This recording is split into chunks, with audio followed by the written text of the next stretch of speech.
학교에서 안 가르쳐 주는 거예요. 선생님이 몰라. 질문을 했는데 몰라요.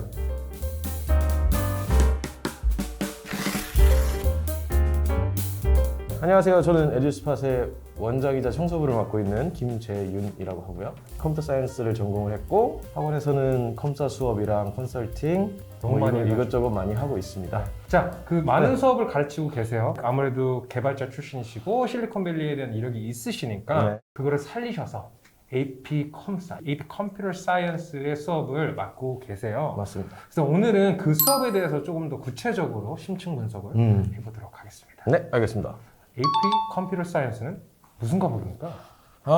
AP 컴퓨터 사이언스는 일단 AP 컴퓨터 사이언스 프린시플이랑 애플리케이션 줄여서 PA 이렇게 나눠지고 있어요. 두 가지 과목이 있고요. 그 다음에 P 같은 경우에는 조금 더 컴퓨터 학 개론 같은 느낌이에요. 그래서 거기서 컴퓨터는 어떤 걸로 이루어져 있나, 아니면 컴퓨터의 간략한 역사, 그다음에 뭐 컴퓨터 부품들은 뭐가 있나, 해킹이 무엇인가, 뭐 이런 좀 이렇게 간략간략하게 컴퓨터의 전반적인 것들을 공부를 하게 되고요. 그다음에 코드를 조금 보기는 하는데 학교마다 좀 다양한 플랫폼을 사용해서 코딩을 해요. 학교에 맞춰서 수업을 좀 준비를 해줘야 되는 그런 번거로움이 있지만 재밌습니다. 그다음에 이제 AP 컴퓨터 사이언스 A 애플리케이션 과목은 과거에는 C로 했다고 하는데 지금 현재는 자바라는 언어로 수업을 하고 있고요. 그다음에 학교에서 학생들이 불만 사항들이 좀 많은 부분이 직접적으로 코딩하는 거를 많이 안 해요. 그래서 코딩은 제 개인적인 생각으로는 무조건 치면서 맞아요. 컴퓨터를 치면서 배워야 되는데 학교에서는 좀 칠판에다가 코딩을 한다는 느낌이 많이 들어서 이렇게 학교를 자꾸 까도 되는지 모르겠는데 근데 이게 현실적으로 말씀을 해주시는 거니까. 그렇죠. 뭐 아무튼 그래서 이제 학생들이 잘 이해를 못하고 학원을 오는 경우가 되게 많아요. 사실 좀 배우고 학교를 가면 재밌는 과목인데 학교에서 좀 재미없게 배우다 보니까 학생들이 컴퓨터 사이언스에 대한 흥미가 많이 떨어지고 그다음에 이거를 계속해서 공부하고 싶어하는 마음이 많이 없어져서 많이 안타깝죠. 저는 컴퓨터 사이언스를 너무 좋아하고 컴퓨터도 좋아하고 코딩하는 것도 좋아하고 하는데 이제 학생들이 이렇게 멀어질 때마다 속상합니다. 그래서 방금 말씀드린 것들은 이제 학교에서 진행하고 있는 AP 컴사 그 학기 도중에 하는 수업 내용에 대해서 말씀을 드린 거고요. 자, 그러면 AP 컴퓨터 사이언스 네. 에듀스팟만의 수업의 진행 방식은 어떻게 될까요?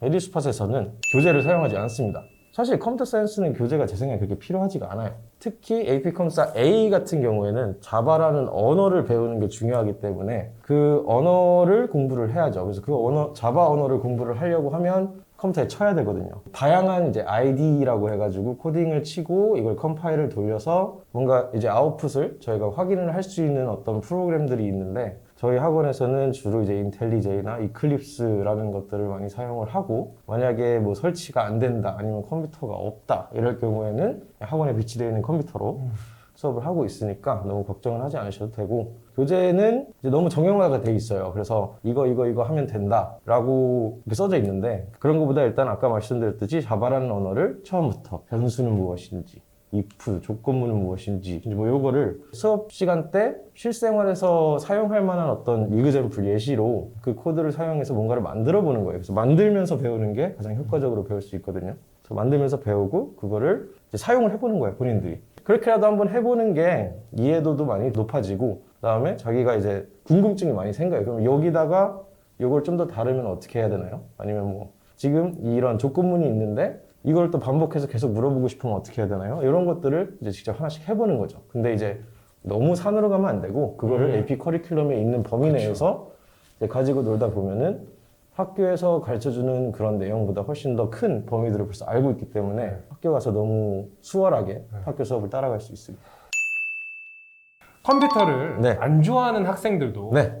이 수업을 네. 즐길 수 있을까요? 당연히 즐길 수 있습니다. 사실 어떤 과목이든 처음부터 잘하는 학생은 없어요. 태어나서부터 뭐 한국어 잘하는 사람, 언어를 잘하는 사람 없습니다. 맞아요. 네. 근데 천천히 배워나가는 거고 그 흥미를 느끼면 누구는 조금 더 잘하는 거고 빨리 가는 거고 그렇지 않은 사람들은 좀 느리게 갈 수는 있지만 못하진 않아요. 하면 누구나 다 해요. 근데 성향은 있죠. 컴퓨터를 좋아할 만한 학생들의 성향. 내가 뭐 누구한테 단체 메시지를 자동으로 보내게끔 하고 싶다. 네.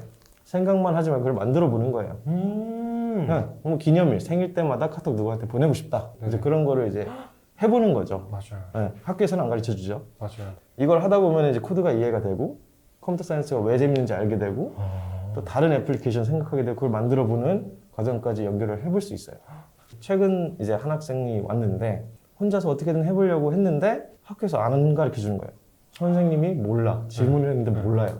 그래서 이거 어떻게 해야 돼요? 이거 알려주세요 했는데 답지를 보여주시는 거죠. 선생님께서.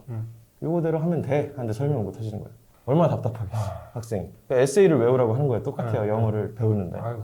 그러면 안 돼요. 그래서 이제 답지도 좋은데 그 답에 어떻게 갔는지, 그 답이 왜 답인지를 정확히 알아야 되니까 답지가 있더라도 일부러 틀리게도 써보고 맞게 써보되 다른 걸 더 달아보고. 그럼 진짜 AP 컴퓨터 사이언스 수업을 하면서 다른 것들을 네. 좀 얻을 만한 게 있을까요? 이걸 수업을 들음으로써. 아, 있죠. 많죠. 대회 준비도 해볼 수 있고, 아까 말씀드렸던 메시징 앱 같은 걸 한번 만들어 볼 수도 있고, 뭐 예시로 들자면 지금 저희 학생들이 만든 프로그램들이 상당히 수준 있는 게 많아요. 방금 말씀드린 그 카카오톡을 사용해서 플러스 친구랑 비슷한 인공지능 앱, 챗봇, 뭐 예를 들어서 인공지능으로 뭔가 데이터 분석을 해보는 친구들도 있고요. 청각장애인들을 위해서 이제 글로 쳤을 때 이걸 수화로 자동으로 바꿔주는 그런 인공지능 프로그램들도 있고, 다양하게 많은 프로젝트를 하고 있어요. 이것들을 또 논문이랑 또 연결시켜가지고 논문을 내본 친구들도 있고요. 뭐 웹사이트를 만드는 친구들도 있고, 다양하게 많이 사용을 하고 있습니다. 그럼 아까 말씀해 주셨던 AP 컴퓨터 사이언스를 준비하면서 추후에 나갈 수 있는 대회가 뭐가 있는지 좀 간략하게 말씀해 주실 수 있을까요? 그럼요. 너무너무 많죠. 그래서 뭐 ACSL, 유사코 뭐 그런 것들도 있고, 이제 조금 내가 컴퓨터 진짜 잘한다. 그럼 이제 구글에서 개최하는 어떤 대회, HP에서 개최하는 어떤 대회. 그다음에 대회 준비를 하면서 AP컴사의 수업보다 더 어려운 내용을 다루기 때문에 학교 GPA도 잘 나오고요. 나중에 이제 AP 시험을 실제로 그 시험을 볼 때도 대부분 5점 만점을 받는 학생들이 많습니다. 네. AP 컴퓨터 사이언스 시험을 네. 이렇게 준비를 하는 아이들에게 네. 어떻게 하면은 점수를 잘 올릴 수 있을까요? 두 개의 시험을 따로 구분지어서 말씀을 드려야 되는데, AP 컴퓨터 사이언스 P부터 말씀을 드릴게요. P 같은 경우에는 AP 시험 자체가 프로젝트를 하나 만들어야 되고, 그 다음에 그거에 대한 리포트를 써야 되고, 그 다음에 MCQ, 멀티플 초이스 퀘스천들을 푸는 시험이 있습니다. 그래서 그 프로젝트를 만들 때 컬리지 보드에서 주는 가이드라인이 있어요. 거기에 정확히 딱딱딱딱 맞춰야지 점수가 나오고, 사전에 저희가 수업을 할 때 질문지들을 잘 따라가는 방법을 아주 자세하게 예시도 많이 주면서 알려주고 있고요. 그거랑 비슷한 프로젝트도 많이 진행을 하기 때문에 나중에 막상 그런 뭔가를 만들어야 된다 할 때 막힘없이 줄줄줄 써내려갈 수 있게 됩니다.